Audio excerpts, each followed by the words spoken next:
Welcome to Films and Stuff with your hosts, Pete Mitchell and Ethan Hunt.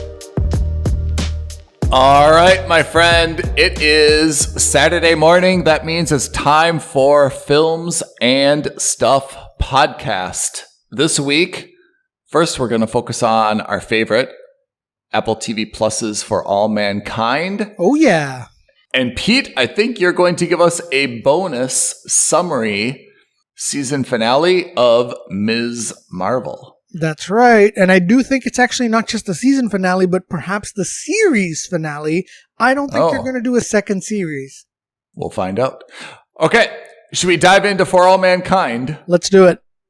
So this is season 3, episode 6, New Eden. Sounds like the Garden of Eden.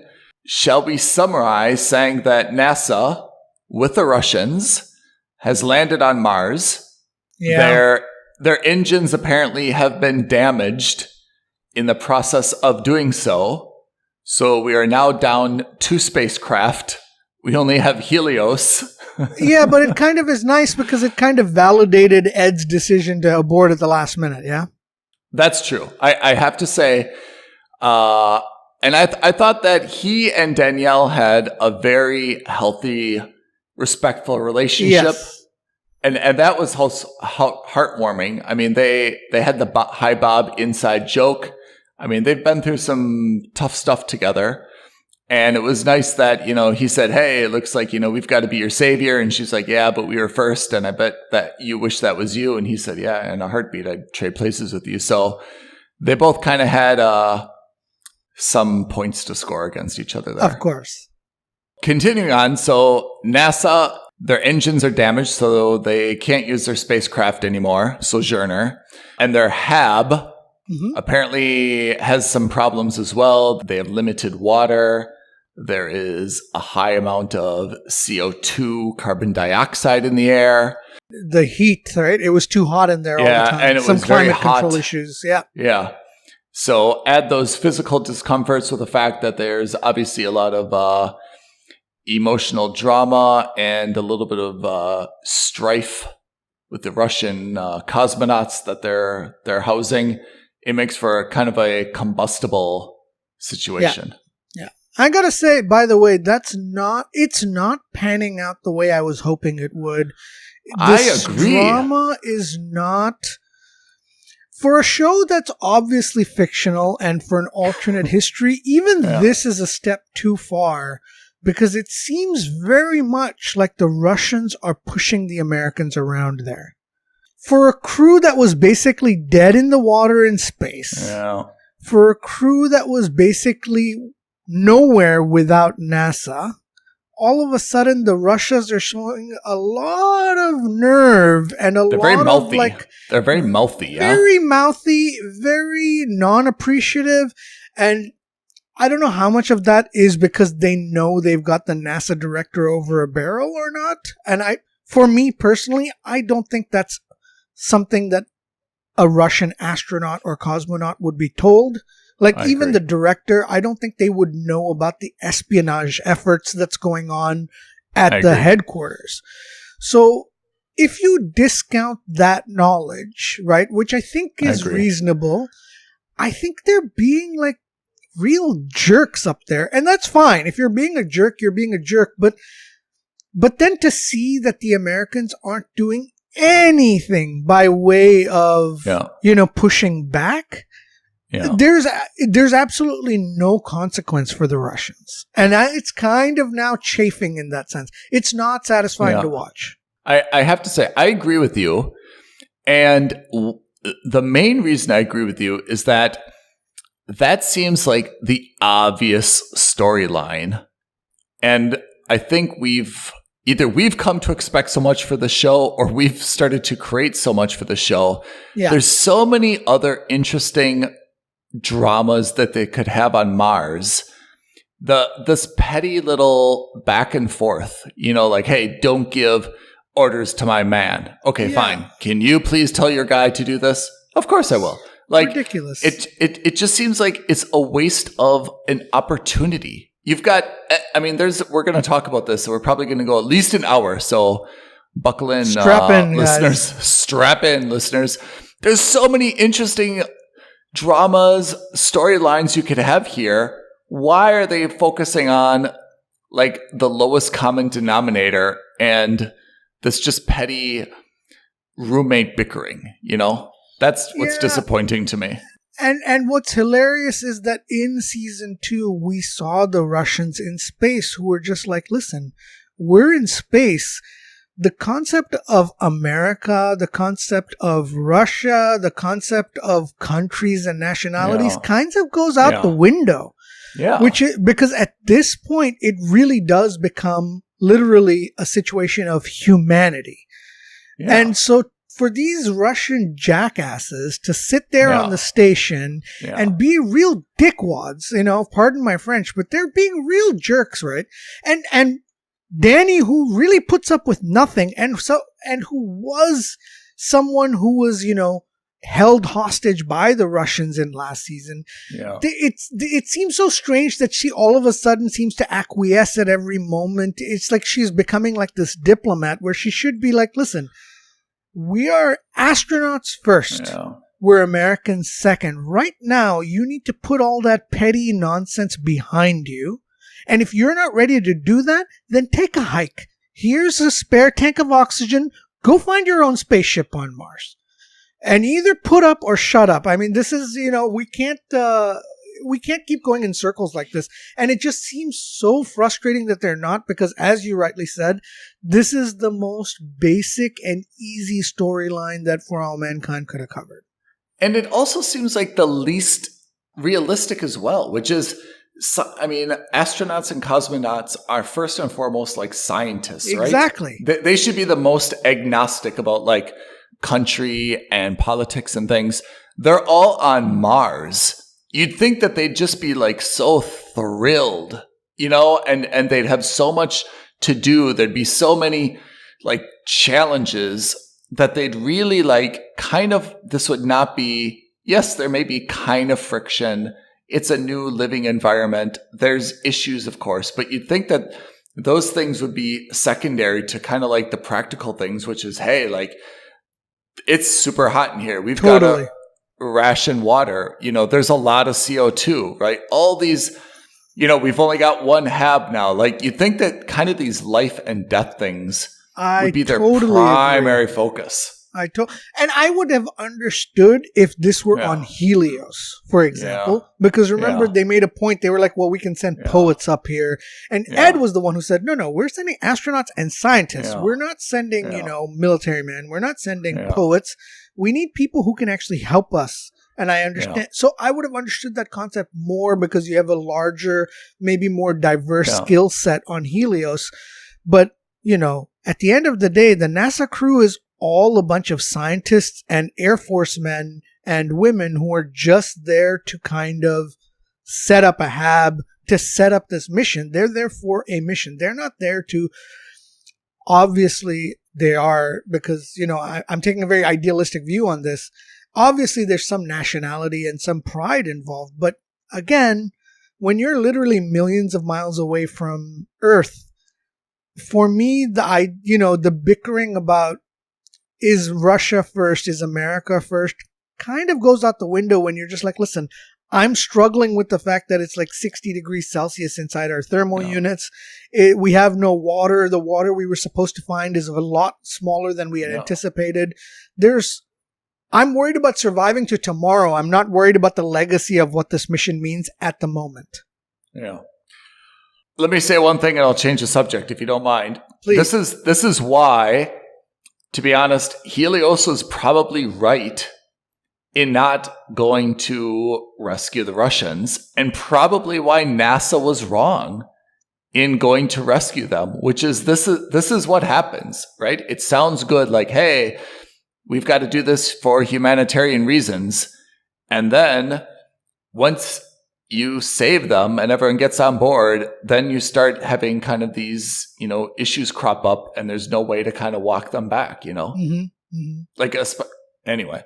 All right. So the change of topic is, although it's similar, what do you think of Kelly and her now apparently open romantic relationship with her counterpart from the Russian side. I mean, and so it's so trite though, right? No disrespect to either actor, but they're both such inconsequential characters at this stage that who cares? And I didn't see where it came from. It didn't seem like a natural build-up. No. There could be a case of, where I'm a single woman in space, you're a single man in space, we have no options, so let's hook up. Maybe, it just seems a bit contrived. It's too abrupt. How do we add a little bit of sex in space? Yeah, it's really disappointing. I feel like I agree. It's absolutely unnecessary. I mean, especially from the perspective of Kelly, who's worked so hard, overcome such odds, right? Making her mother proud. Her father's up there. She fought tooth and nail for this mission, and now like just out of nowhere, like she's starting to have like these dalliances in the botanical garden room or something. Oh, remember it's called the swamp or whatever? The swamp. I mean, It just seems like beyond like risk. It's not like they've been working elbow to elbow for like a year and the attraction's been like brewing. It just like, it happened like overnight. It's really, I think, kind of like a pathetic attempt to kind of like manufacture something. And there's so much going on that I don't understand why they have to do this. I think it would be better for them to not get along, and not trust each other and to withhold research from each other. And I think it would be better the other way around. So I feel like this is just intentionally shoehorned in for the sake of shoehorning it in. And well again, said. If they had perhaps done a situation where, we see a time jump of a month or 2 months and they're kind of introduced as a couple, that's fine. Because then you're just like, okay, in 2 months, these guys obviously got close and that's fine. But, as far as we, the viewers, are concerned, it's literally been, a week since they met, they landed, and all of a sudden they're an item now and they've hooked up, which, again, I'm not saying is impossible. I'm just saying, why? What is the payoff for something like this? Is there a payoff? And if there isn't, I'm sorry, but like in a show that's got so many opportunities for other kind of dramatic payoffs, this is a waste of screen time. Do you think Kelly's going to get pregnant? I'm gonna put my marker in, and I'm gonna say Kelly gets pregnant on Mars. It makes a hell of a show, right? Yeah. To say that becomes like the first American / Russian baby born on the planet, first Martian. So then everyone is just like, wait a minute. Yep. Is the baby American? Is the baby Russian? And it becomes another battlefield. Yeah. Potentially. I don't dislike that thought process if that's what they're going for. But again, that's a payoff to be seen. Mm-hmm. So another social issue that's created drama is the NASA astronaut gives an interview and comes out of the closet, whatever his name was, and discloses that he's homosexual, he's gay. Yeah. What did you think of this reveal? I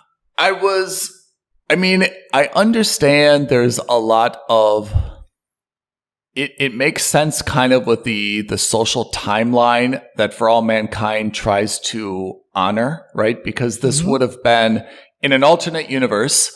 This would have been during the Clinton administration.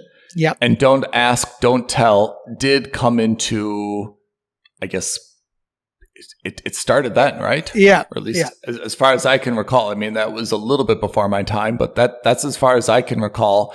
So that makes sense from a historical perspective. So I give some good credit in terms of weaving that into a storyline in a believable way. I have to say, I probably like that a little bit more than the Kelly romance because only it brings in Ellen and Ellen's husband, right?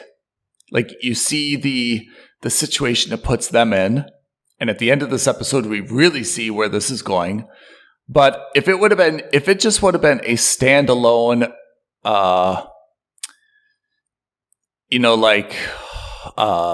issue within the episode, I would have said, like, look, this is not needed. It's not necessary. It didn't really add anything. Now it created some drama. No one really trusts him on the Hab. It's gonna create all this stuff.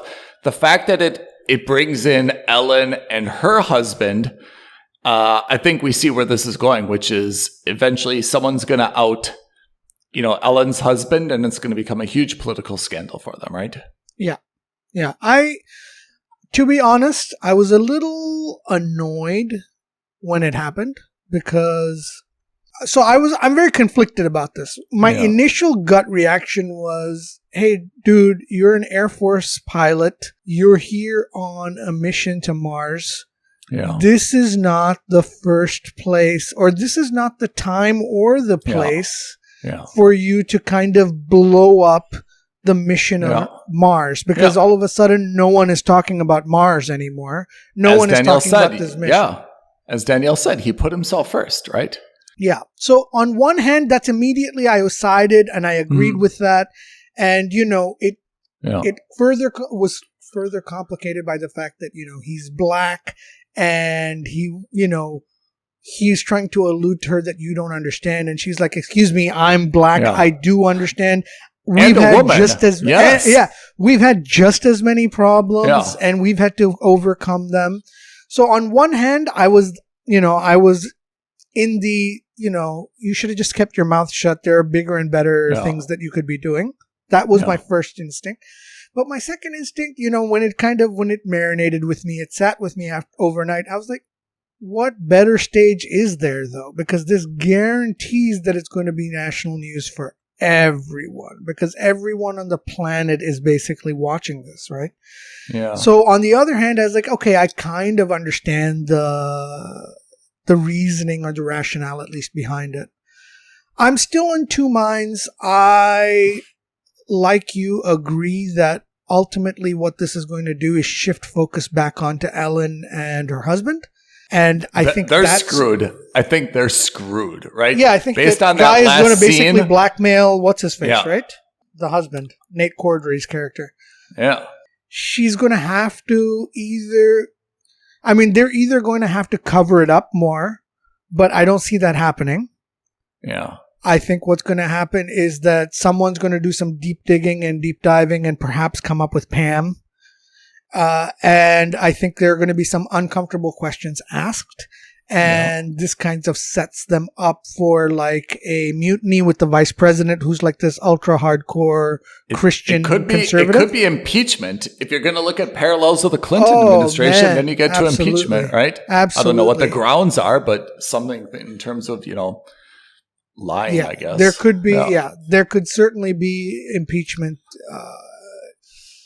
Yeah, I don't disagree. I think it could be a case like that. And I think if that's the case, then that, as not clumsy, but as annoying as this storyline may have been with Will, because again, it creates artificial tension on the spacecraft in Mars, because they're like, well, I don't want to bunk with a gay guy. I'm worried about getting HIV from, we're sharing rations.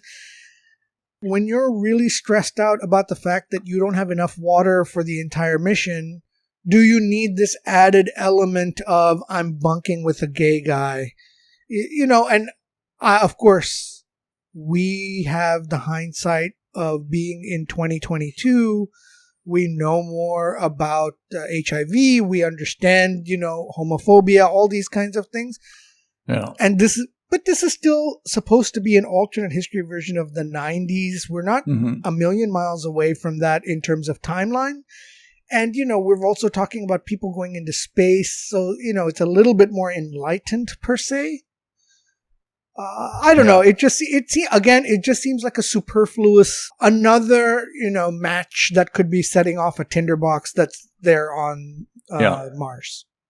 Did you think that Ellen was going to come out and make a statement in support of him? I didn't think so. Oh, really? I didn't see that happening. Oh, I was kind of assuming that, her husband, was taking more of a hard stance, right? And then he suggested kind of the don't ask, don't tell. I kind of assumed that she was going to come out and like have this change of heart on camera, like mid-interview and like say, like go off script. Yeah, basically go off script and say, he's brave and all people are the same and we're proud of him and blah, blah, blah, blah, blah. We accept everybody.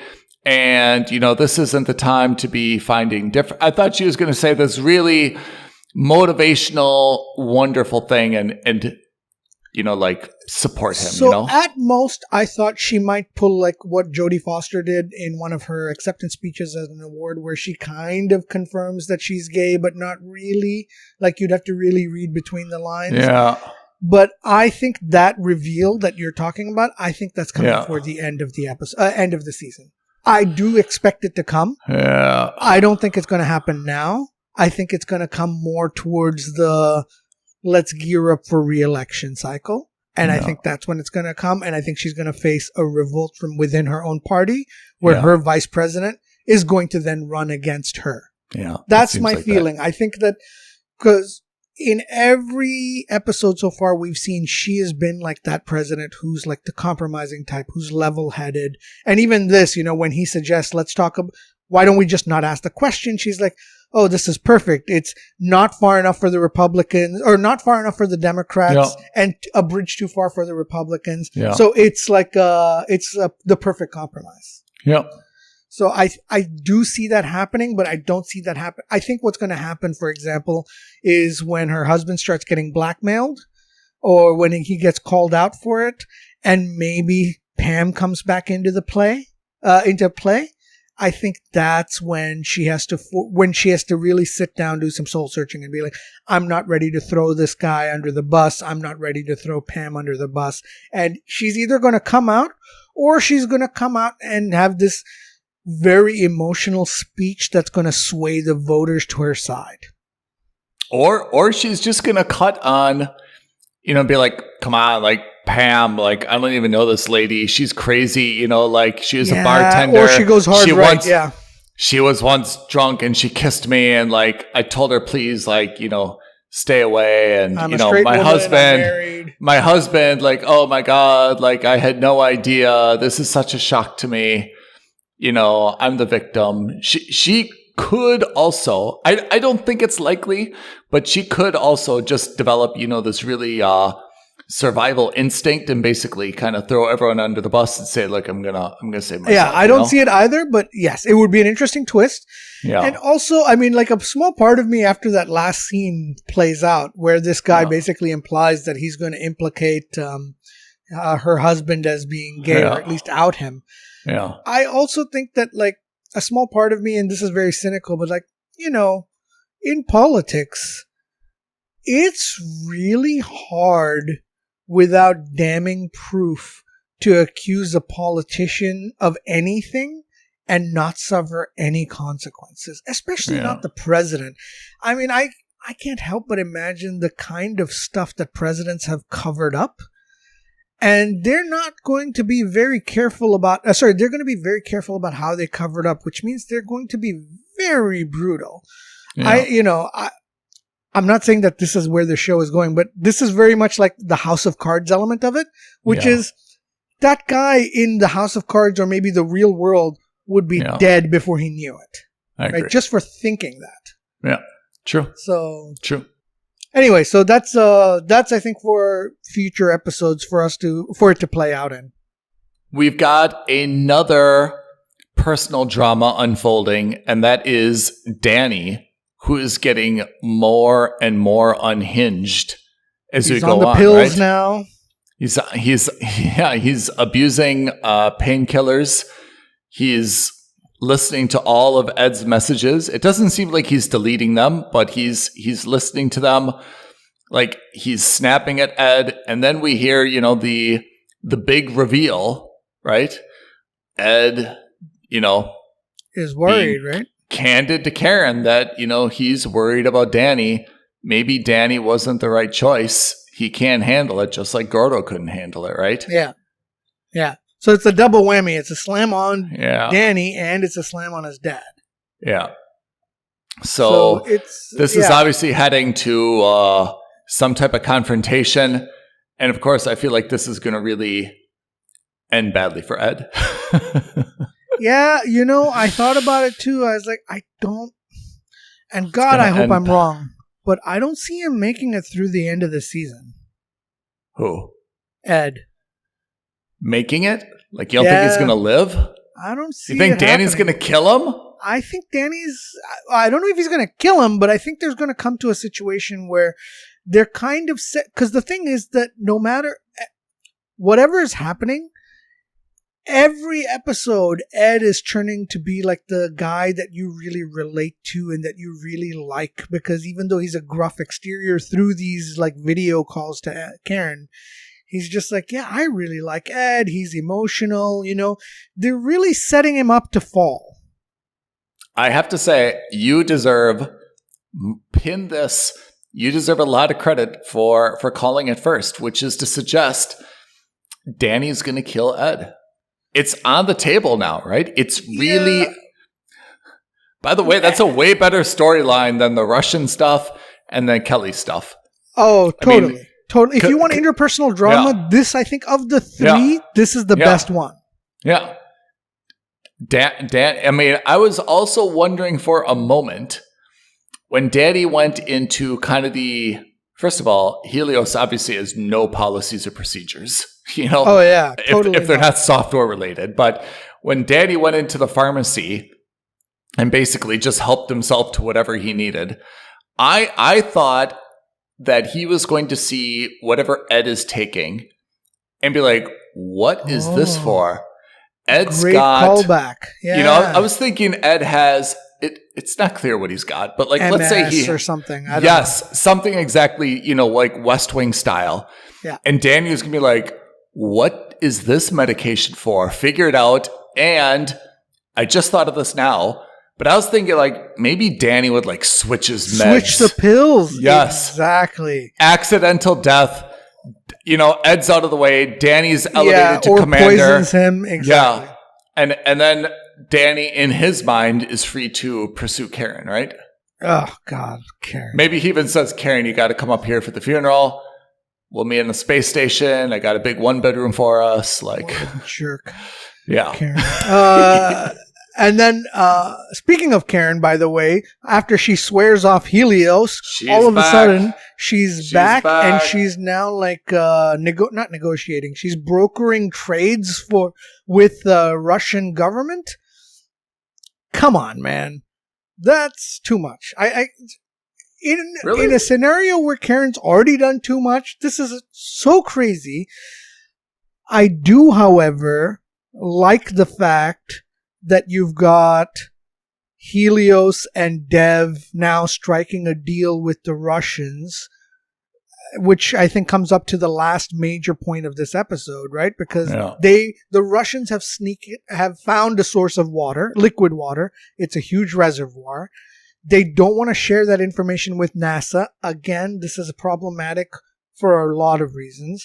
They decide to hire Helios in exchange for money and for a share of the reservoir. I like that because it kind of gets Dev a little bit out of the hole with his shareholders, right? Because you start off with seeing Dev getting chewed out for the company being not profitable.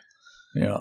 And B, it also bails out the Helios crew members on the Mars who are just like, listen, we need to find water. What it does do is it causes significant issues in NASA, which, and all credit to Alita, she basically tells Margot to shove it, and she informs Danielle, listen, I don't know what's wrong with you, Margot, but you have lost your mind if we're not going to tell the people up there. And she informs Danielle. It's this great scene in that party where all three crew members are partying together. And then you find out, she drops the pin. Ed isn't allowed to say anything. Danielle is obviously super pissed off at all of them, but I don't know. So let's go back to that because I agree. All that is a very, very good storyline. When we see Karen negotiating with the Russians, I feel like we're meant to think that Karen is this hard-ass negotiator. Yeah. She negotiated 50. What leverage do the Russians have? I was just about to say. They've got no equipment, no vehicle. Nothing. If I were Helios, I'd be like, I'll take 90%. Yeah. Take 0 and like it. Yeah. You know? Or you found it. We can find it ourselves, right? $1 for every gallon of water you pull out of there for the rest of this. I don't care.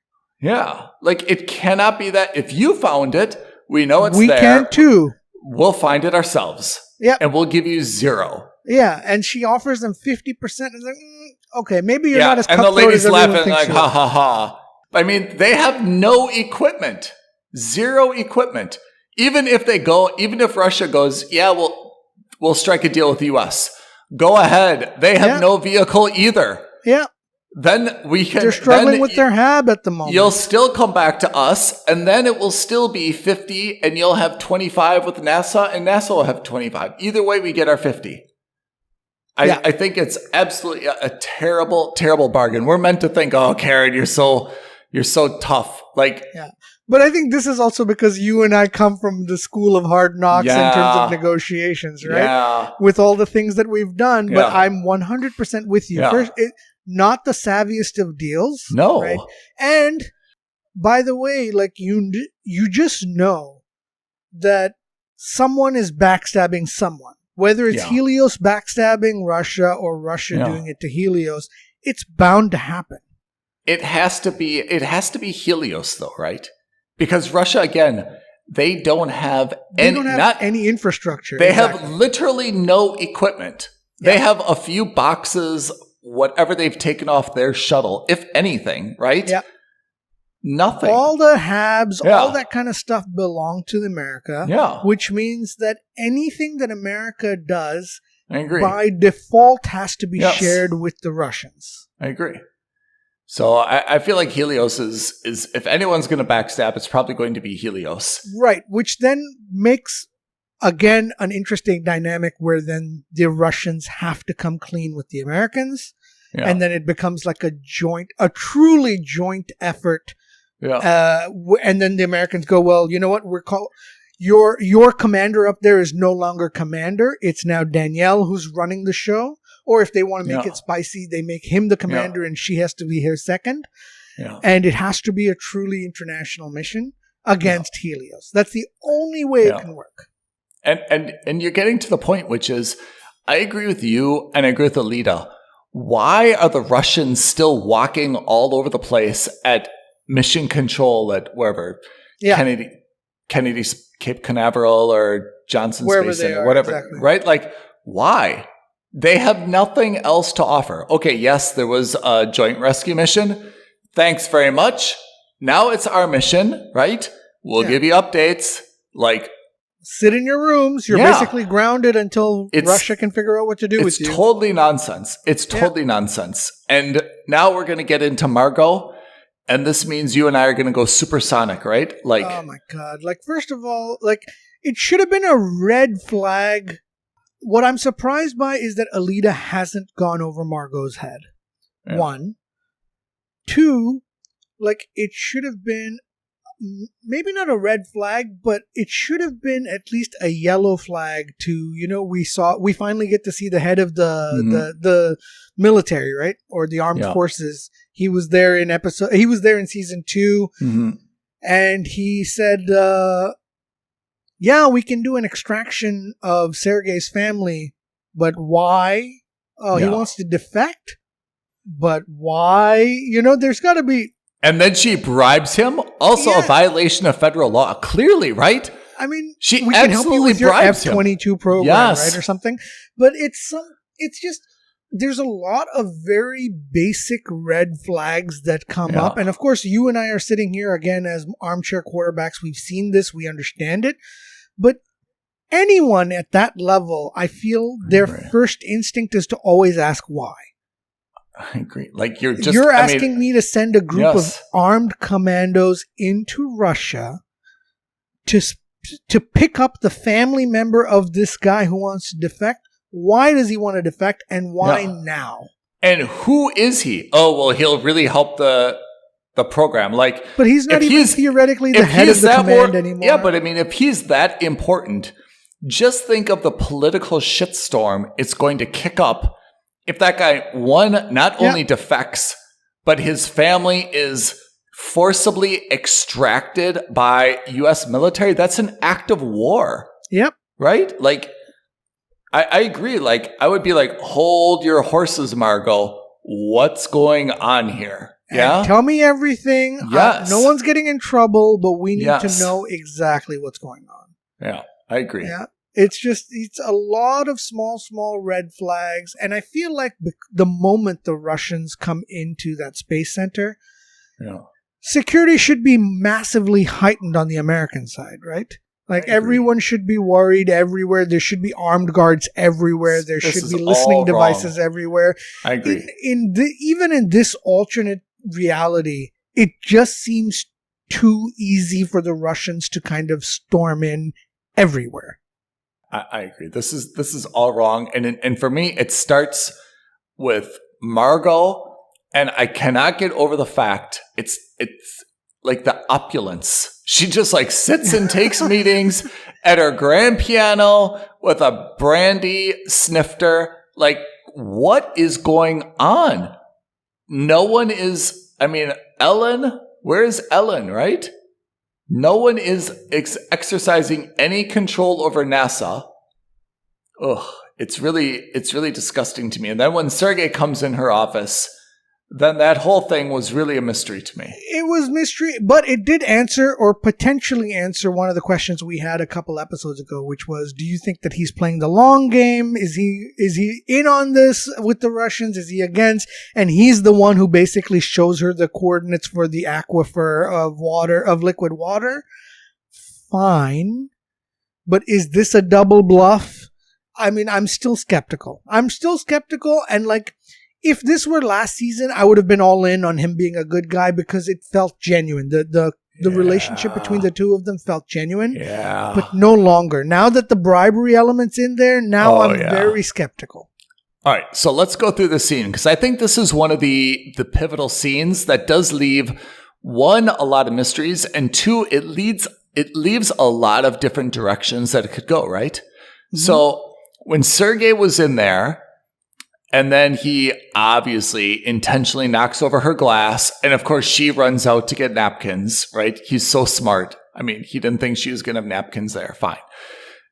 I thought he was planting a listening device in her cabinet. That was my first thought because he kind of reached into his pocket and I thought he was planting a listening device. And maybe he still did.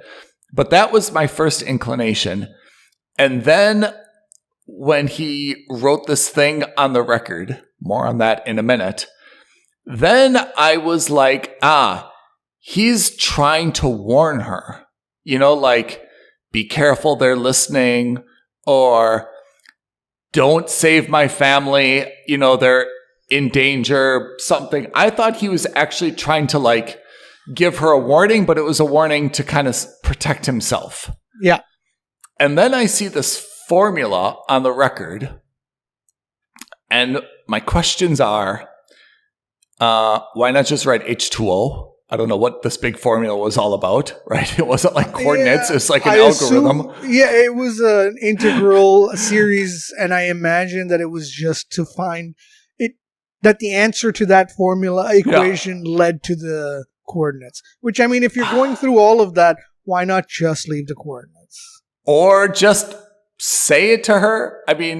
There's got to be a listening device, right? Why wouldn't he say it to her? Yeah, or write it on a piece of paper? Why so cryptic? It just seemed like unnecessary drama, It seemed very James Bondish in a show that's not James Bondish. And unnecessarily, right? Yeah. Like it wasn't that, it wasn't like they were... For example, like at lunch and he was being watched and he's like, let me help you solve this formula, right? And he did this like algorithm that didn't make sense, but she saw what he was doing, right? But his handlers couldn't have picked it up. Like no one was really watching him. No one was really listening to him. And then tell me your take on this. is he trying to help Margot out of love? Is he trying to give her something so that she absolutely saves him and his family? Is he doing something very calculated because he doesn't want Helios to take 50%? And he figures, hey, if NASA knows, maybe they'll, even though they have no equipment, this a 3-way race. Yeah, maybe they'll give us a better deal. Yeah, maybe. Again, all very valid questions. But I think what's really interesting that you said is, why was he being so quiet? Why was he doing all this shenanigans instead of just telling her? Yeah. Maybe he knows there's a listening device already planted by the Russians in her office. All the more reason. In which case, if he's really the good guy, why not also make that as a part of the warning? When he writes this formula down on the record, why can't he say, there's a recording device in your room? Or, speak in code only. Right? So it could very well be that there already is one and that he's playing both sides. Yeah. The whole thing, that whole scene just, I think, demonstrates what's wrong at NASA and a show that's usually so realistic. Like, he just comes into her office, hey, I've got a request from our team. I mean, even though we owe you everything, you owe us nothing. Here's a written request that I'm hand delivering to please take some aerial photographs.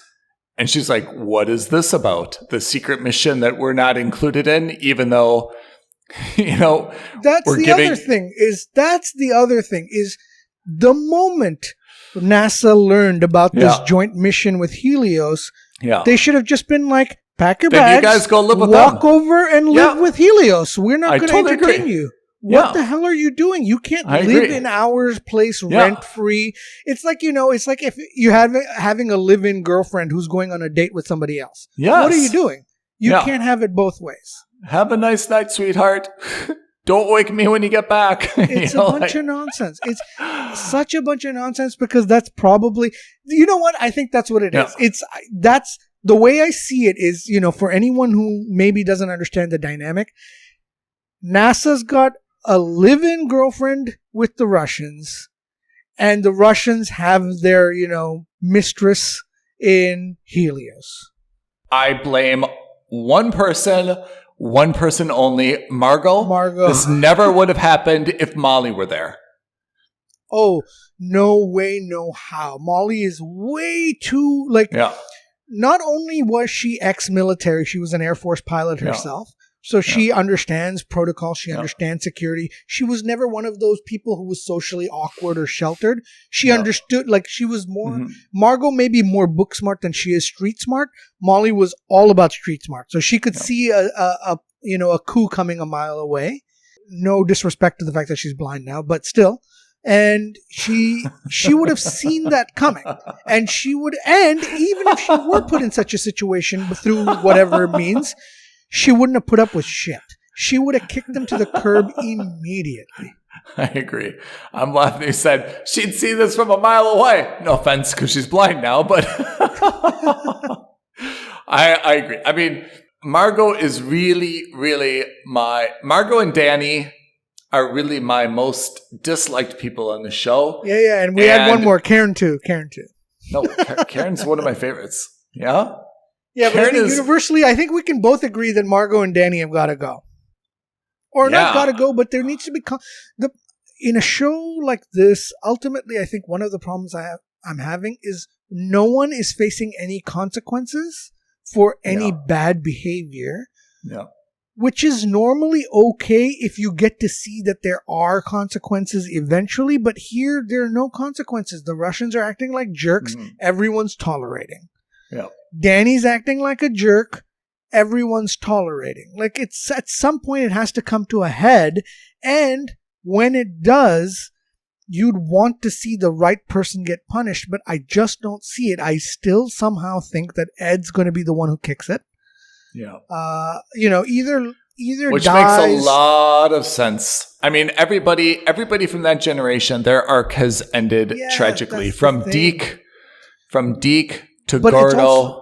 It's also, but as you rightly said, it's about that generation. I think that if there's 7 seasons of this show and we're in season 3, you can't have a 70-year-old or 80-year-old Ed on Mars. It's not compelling to watch. Yeah. So they have to transition these guys out. And the way they've done it so far has been death or some terrible disease or affliction like the glaucoma that leads to blindness for Molly.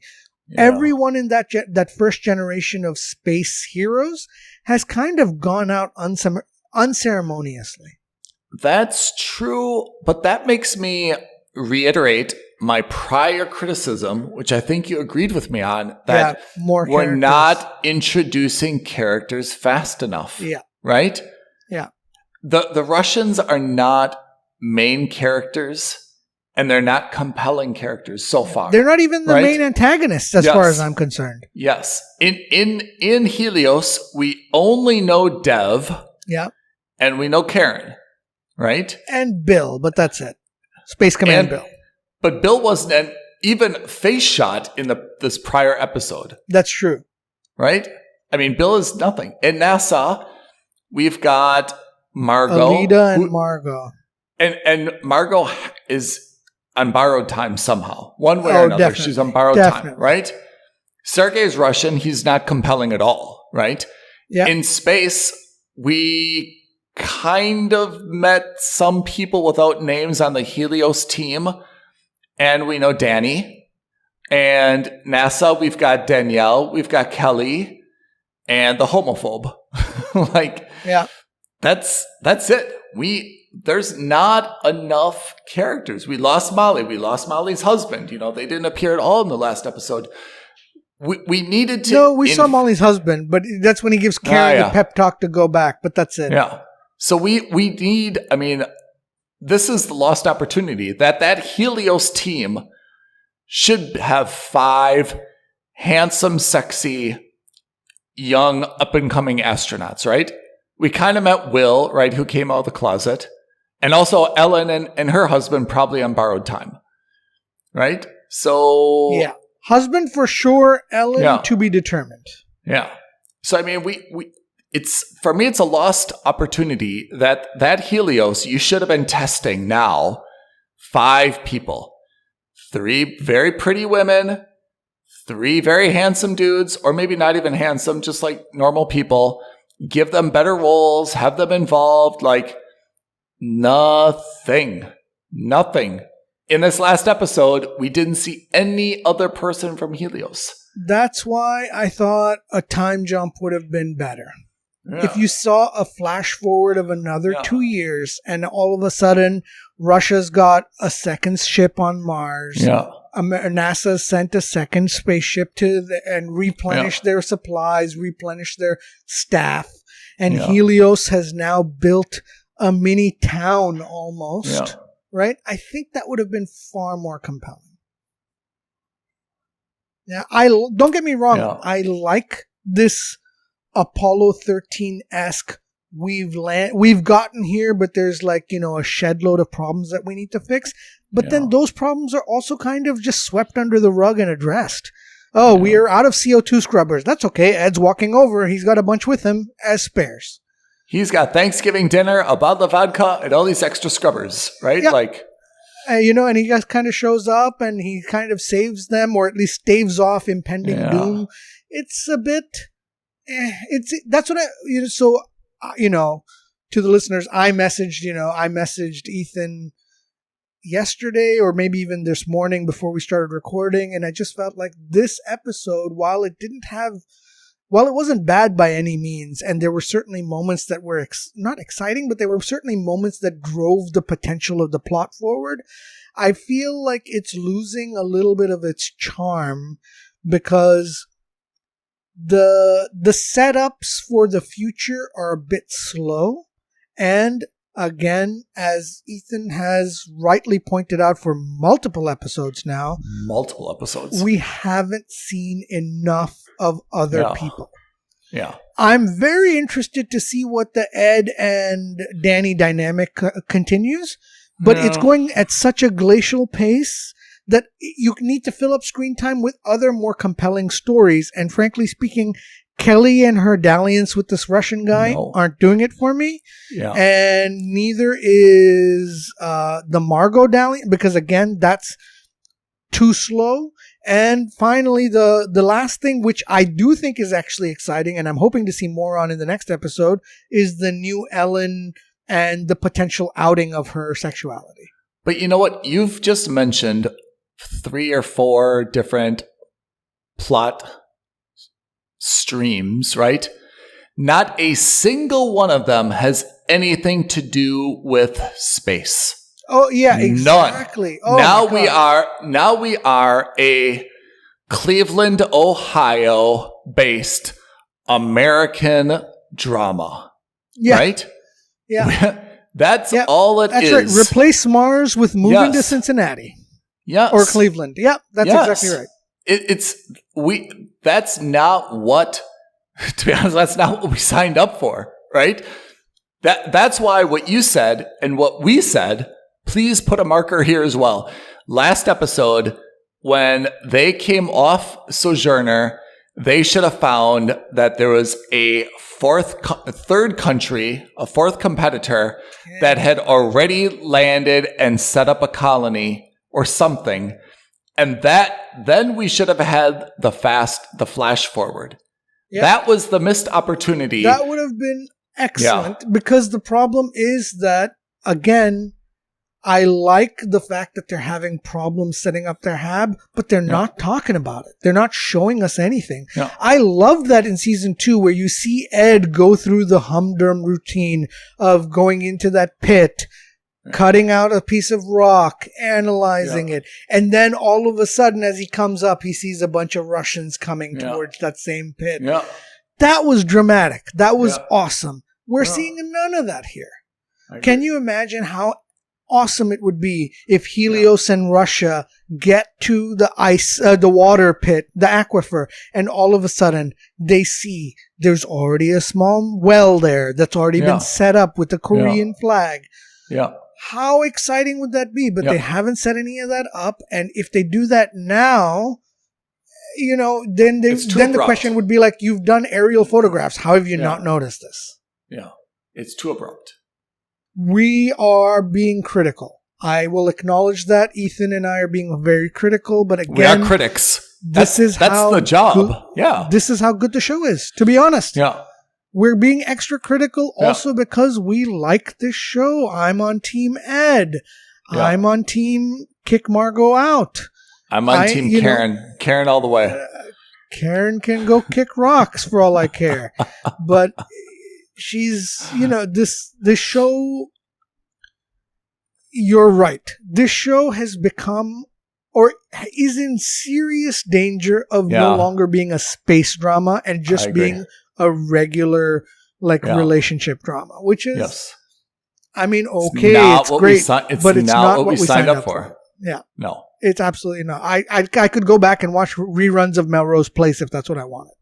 Yeah, exactly right. Okay, so let's see where we go from here. But I think the next episode is really kind of a pivotal episode. Now. Yeah? Yeah, it's really pivotal to kind of see where we're going from here.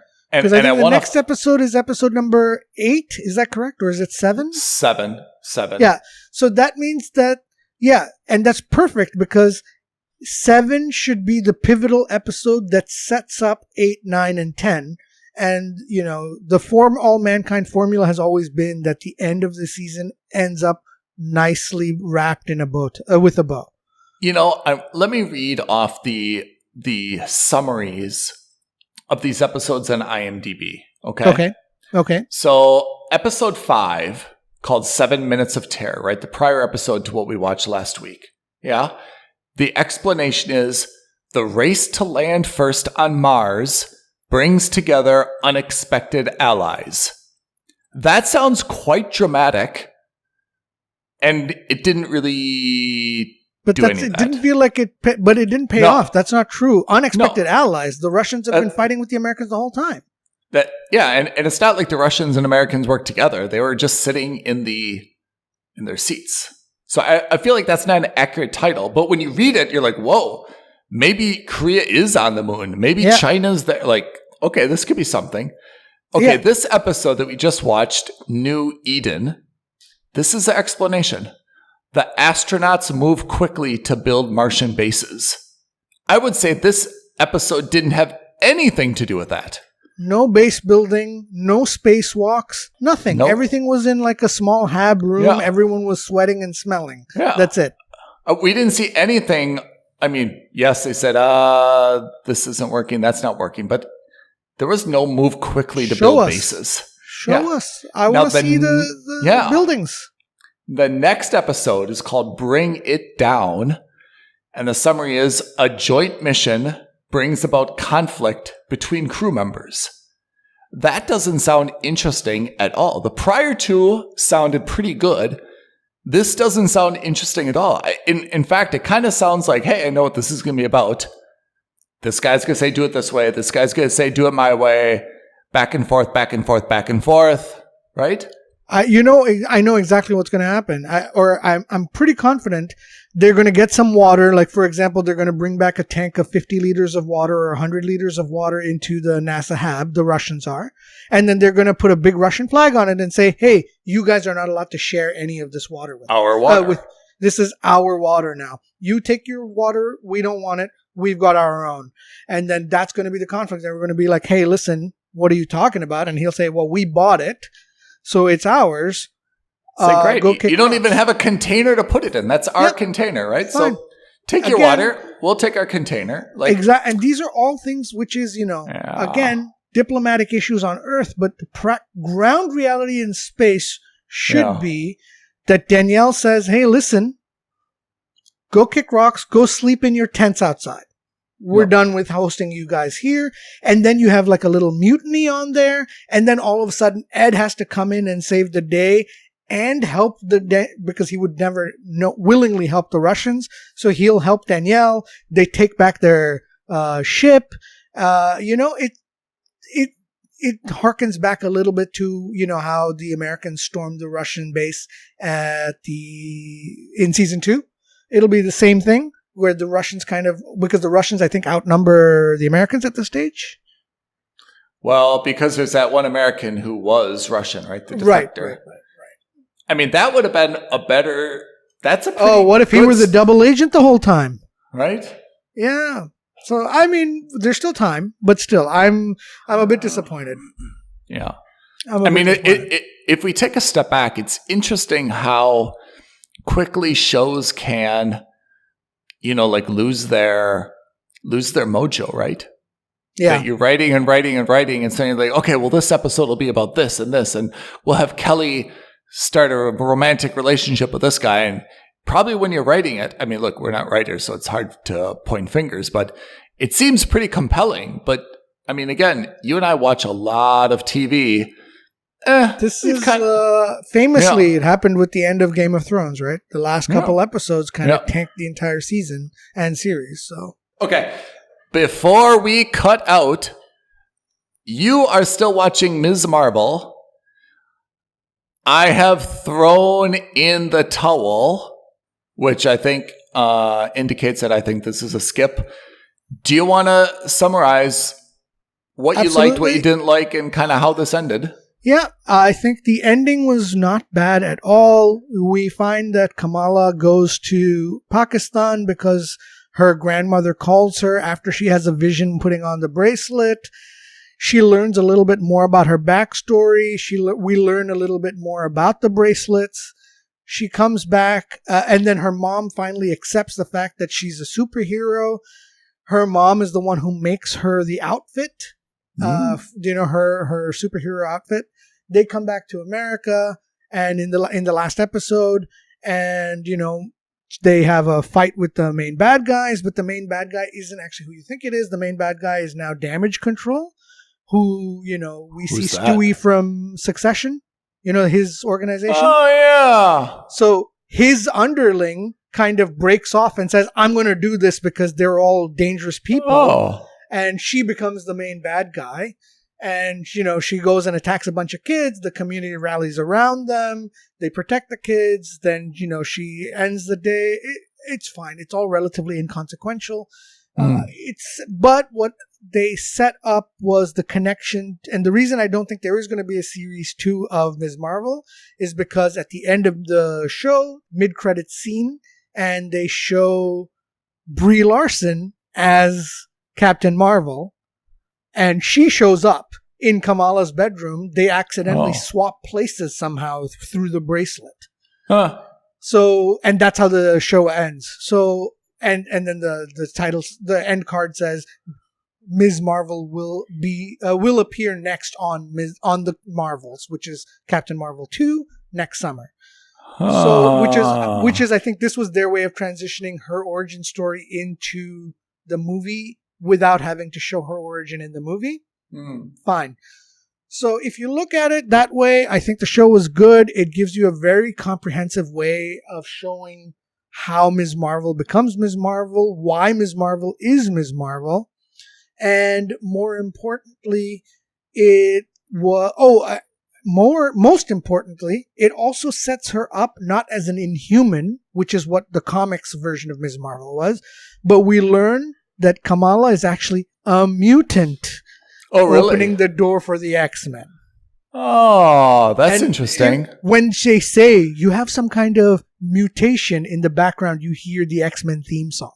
Oh, wow. You picked that up. It was super subtle. It's because it's such an iconic theme song, and it's from the one from the cartoons of the 90s, which I Can you hum it? Watching. Can you hum it?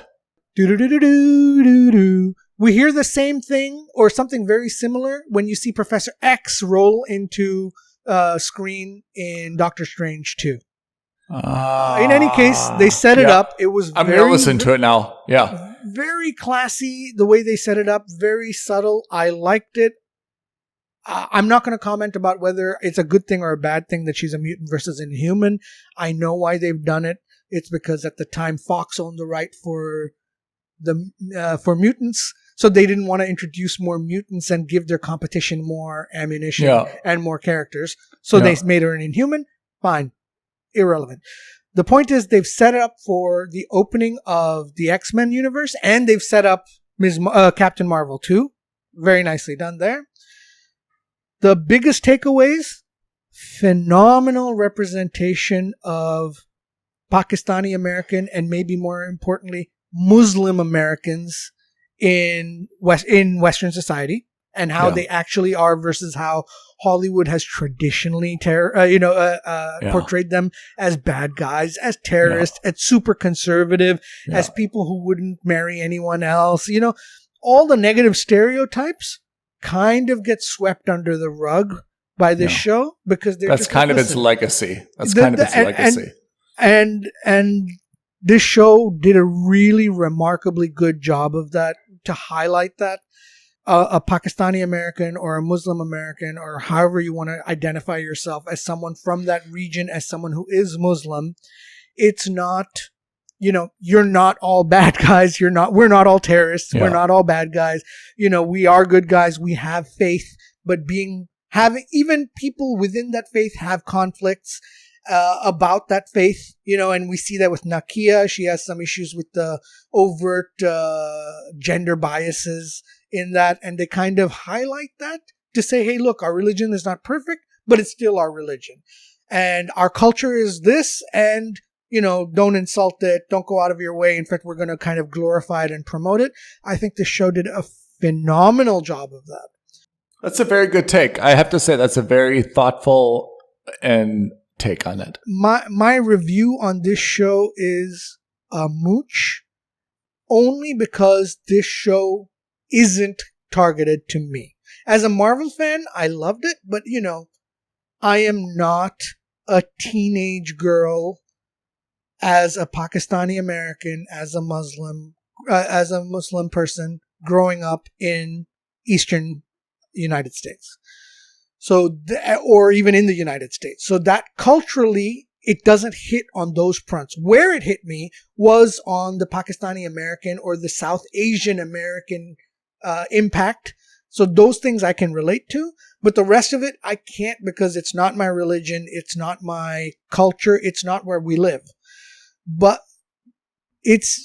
So in that case, that's why it's a mooch for me. But I will fully expect that for the younger generation, for men and women who are, in high school, who are Muslim or who are South Asian, this will hit a lot harder in a good way. And I think that for them, it's likely going to be a must subscribe, because generally speaking, it's rare to find this kind positive a depiction and this good a depiction. Forget about good, positive or negative, but like the show is actually quite good in that regard. I think it's rare to see that. So I think in that way, this is going to be a must subscribe. I must say, Iman Vellani, the Ms. Kamala Khan, phenomenal. I thought she did such a great job, really portrayed the enthusiasm. So I'm going to say it's definitely a mooch. If you don't have Disney Plus, get someone's password, watch it. If you have Disney Plus, I don't think you should stop everything to go watch it, but definitely watch it when, you're bored on a weekend and you want to binge a show that's not on your priority. This is definitely the one to watch. I think that you've said it more eloquently than anyone else could have.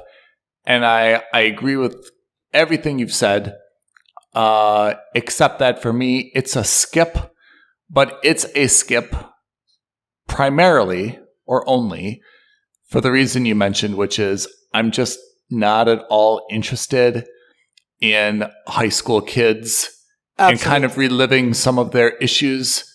It's just not worth my time, you know? And that's why it's a skip. All the other things I totally understand that. Yeah. All the other things you've said are absolutely true. The cultural and religious depictions are exceptional and accurate and first rate. The tie-in with, Marvel, I think is very good and valid and worth seeing. But again, for me, this is primarily a teen angst series, and it's just not adding anything to my life.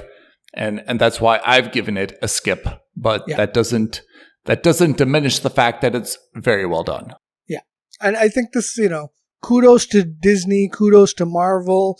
The things they did weren't pandering, and they could have easily gone the pandering route in this. You want to kind of glorify a culture. It would have been very easy to do that, but I think they did the same thing they did for Moon Knight, which was to say, hey, look, let's get a showrunner in here who is Egyptian. Let's get a showrunner, in Ms. Marvel's case, who is South Asian. Let's get someone who understands the culture. Let's integrate the music perfectly. I think they did a good job. So that's our very, very short quickfire review on Ms. Marvel. My friend, I appreciate that. And although it's time to go, we do have some teasers for our next episode, which is a new feature. A new segment. A new segment where Pete and I have taken a list of shows that we would not ordinarily watch. We've randomly assigned each other to one of them, and we have to watch 2 or 3 episodes to see whether or not it's worth watching. And we are going to preview those on our next episode. That's right. Because otherwise, we'll end up only watching sci-fi shows and, some kind of action shows, some kind of comedies. It does you not a disservice. Not that there's anything wrong with that. Not at all. There's anything wrong with that. It does the listeners a disservice because we don't want to be pigeonholed into only one genre. So the idea is that I've got a list of shows that I'm going to force Ethan to watch. Ethan's got a list of shows he's going to force me to watch. We're going to watch a minimum of 2 episodes of each show a week. And then we're going to give you our takes on whether the other person should go ahead and watch it or not. Good luck to us. Good luck, gentlemen. Indeed. All right. Thank you, everyone. So please join us for that episode, and free hoodies still available. Just takes an email or a DM on Instagram. Aloha at filmsandstuffpodcast.com or tweet at us at F&S Podcast. Aloha means hello. Okay, everybody. The opposite of aloha. We see you next time. All right. Thanks, guys. Bye. Bye. Thank you for listening to another episode of Films and Stuff. If you haven't already, please subscribe and review on Apple Podcasts, Spotify, or wherever podcasts are downloaded. Films and Stuff. There is no substitute.